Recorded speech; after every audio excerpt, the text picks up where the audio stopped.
Hola, bienvenidos a mi canal Aprendemos de Todo. En este video voy a explicar la teoría de esquemas de Frederick Bartlett. Primero vamos a ver algunos aspectos bibliográficos biográficos. Nació en 1886.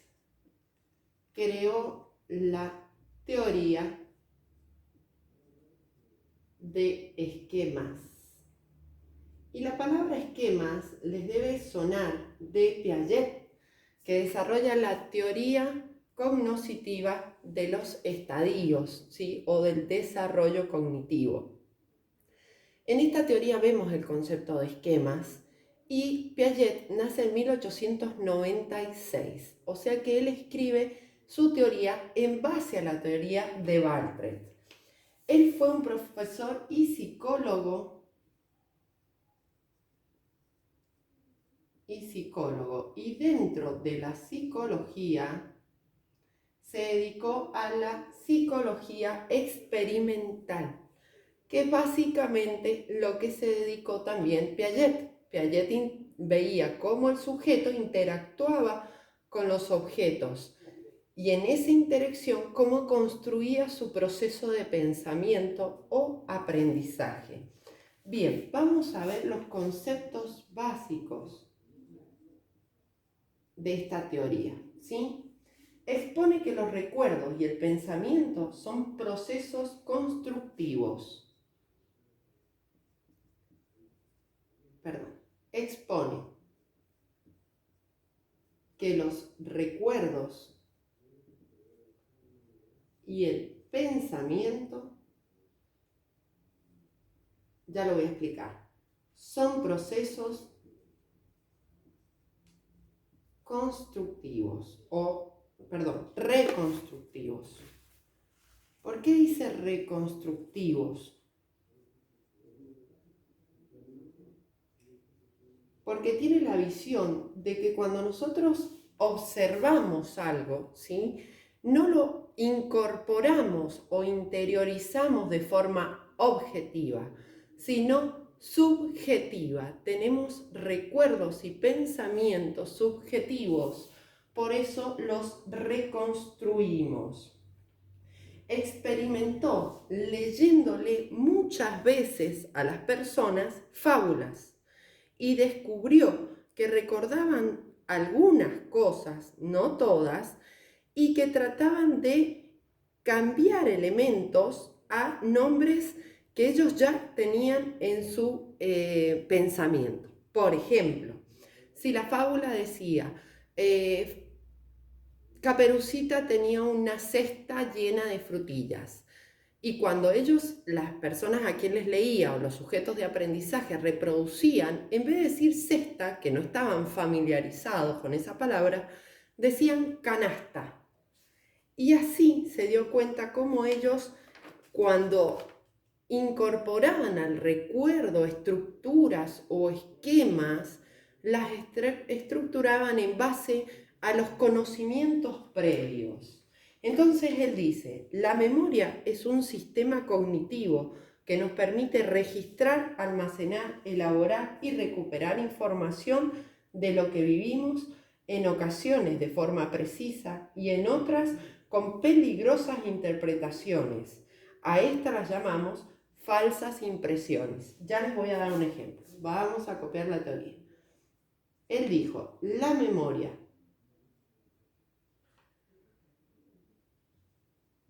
es un sistema cognitivo que nos permite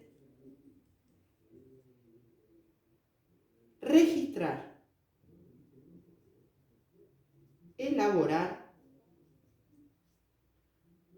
almacenar y recuperar información de lo que vivimos, en ocasiones de forma precisa y en otras con peligrosas impresiones. A estas las llamamos impresiones falsas. Y acá voy a dar un ejemplo. Vamos a tener dos personas, ¿sí? Una persona es médica y la otra persona, no sé, es maestra. Bien, el médico trabaja en un hospital, o sea que él va a un hospital, siente los olores y es su lugar de trabajo. Si le agrada su trabajo, es una percepción que tiene de conocimientos y esquemas positivos sobre su lugar de trabajo. Bien, bien. Ahora tenemos la maestra, que llegó de urgencia para que la operaran de un apendicitis en un hospital. La maestra construyó de ese lugar una percepción negativa, una impresión de esquemas y estructuras negativas. ¿Por qué? Porque fue diferente lo que le tocó vivir y cómo percibió esa situación. Bien, ahora vamos a tener otro ejemplo. Otra persona fue operada de urgencia, ¿sí? Sin embargo, esa persona percibe todo el hospital, los olores y todo, como algo positivo porque al operarla le salvaron la vida, por ejemplo. Entonces tenemos tres personas que perciben la misma situación, lugar, perfumes, materiales, personas, etcétera, de diferentes maneras. Por eso dice que es un proceso reconstructivo que va a depender de experiencias y conocimientos previos que posea cada persona, ¿sí? Esto es muy importante para él. Bien, básicamente, ¿qué nos dice? ¿Qué es un esquema?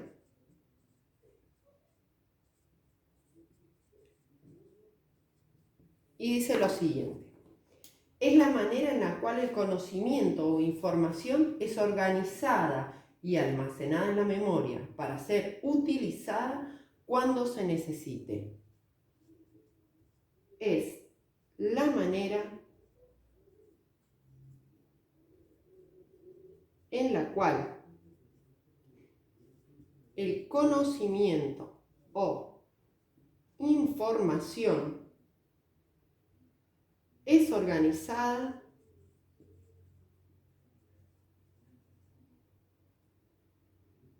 en la memoria para ser utilizada cuando se necesite. Bien, entonces ustedes imaginarán que todo el conocimiento está en esquemas, ¿sí? Un montón de esquemas. Este es nuestro pequeño cerebro, ¿sí? Acá estamos. Todos estos son los esquemas. Conocimientos, informaciones, competencias, capacidades, etc. Bien. ¿Qué pasa con todo esto? Él dice que son estructuras, y esto les va a sonar de Piaget directamente, estructuras mentales. O sea, redes de conocimiento. ¿Qué significa esto? No están los esquemas sueltos en una bolsa, no, se conectan unos con otros, ¿sí?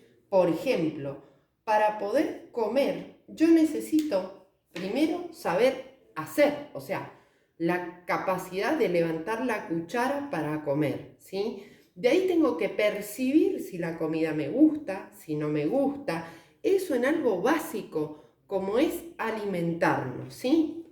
Bien, estas estructuras mentales, ya no sé si me va a entrar, ¿qué nos dice? Un segundito. Ahí. Dice lo siguiente, todos los seres humanos somos procesadores activos de información. Los humanos somos procesadores activos de información. O sea, cada información la tenemos que organizar, almacenar según nuestra estructura mental, ¿sí? Cada cosa que aprendemos tenemos que organizarla en nuestra mente. Este proceso de información va a ser influenciado por nuestros conocimientos previos y esquemas cognitivos, ¿sí? Bien, último tema que me queda es los 3 pasos del procesamiento de la memoria que él explica. Si me dan un segundo.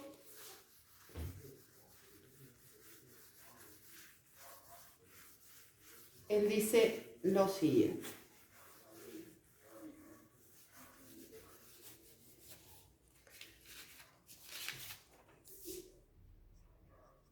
Tres pasos del procesamiento de la memoria. Y tenemos el primero, codificación. Codificación. ¿Qué significa codificar? Transformación de la información sensorial por los sentidos en información significativa. La transformación, ya les voy a dar un ejemplo, de la información sensorial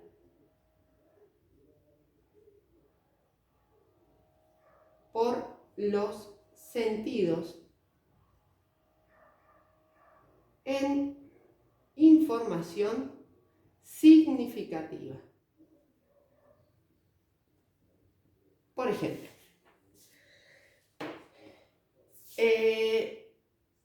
su mamá hacía bizcochuelos, ¿sí? Cuando ella estaba viva, hacía bizcochuelos. Por lo tanto, ustedes tienen una percepción, ¿sí?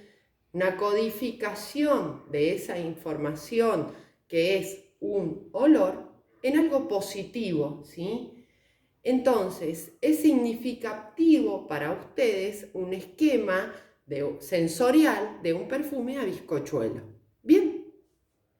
Sin embargo, una persona que cada vez que hace bizcochuelo se le quema, pues bien, su percepción o esquema sensorial del bizcochuelo es algo negativo. Codificó en forma negativa. Bien, segundo paso. Este es el primero. Numeremos para ordenarnos. Almacenar, que era lo que les decía recién. No se almacena todo en una bolsa. No. Creación de un lazo biológico de la información codificada en la memoria, ya sea para ser utilizada o perderse, ¿sí? Creación. A esto es lo que les llaman redes mentales. Creación de un lazo biológico de la información codificada en la memoria, ya sea para ser utilizada o para que se pierda. O sea, algo que no necesitamos. Por ejemplo, en cuarto grado nos hicieron estudiar de memoria la Constitución Nacional, ¿sí? Y es un conocimiento que no se aplica en forma cotidiana, vamos a tender a olvidarlo, se va a perder en ese almacenamiento. 3. La recuperación. ¿Qué es la recuperación? La utilización de la información almacenada. La utilización de la información almacenada. Ahora vamos a ver un ejemplo. Bien, tenemos codificación. Tuvieron una profesora en la facultad de docencia que les explicó los procesos de enseñanza-aprendizaje basándonos en un alumno activo que interacciona, ¿sí? y nos enseñó que los procesos cognitivos del desarrollo son muy importantes para ver las capacidades del alumno, como así también los conocimientos previos. Perfecto, codificaron, ¿sí? Codificaron toda esa información de manera positiva, ya que la docente lo dio, no sé, con un vínculo afectivo, con cariño, era una buena profesora, etc. Lo almacenaron, ¿sí? Y cuando dieron clases, lo recuperan. Y a veces la recuperación puede ser inconsciente. Cuando van a dar una clase, hacen participar a los alumnos, que el alumno entre en diálogo, se exprese, y en realidad lo que están haciendo es la recuperación de los esquemas codificados en el momento que estudiaron el profesorado o la carrera de docencia. Bien, espero que les haya servido el video. Por favor, si te sirvió, suscríbete, regálame un me gusta. Si tienen alguna duda, en los comentarios y yo se las contestaré. Muchas gracias. Adiós.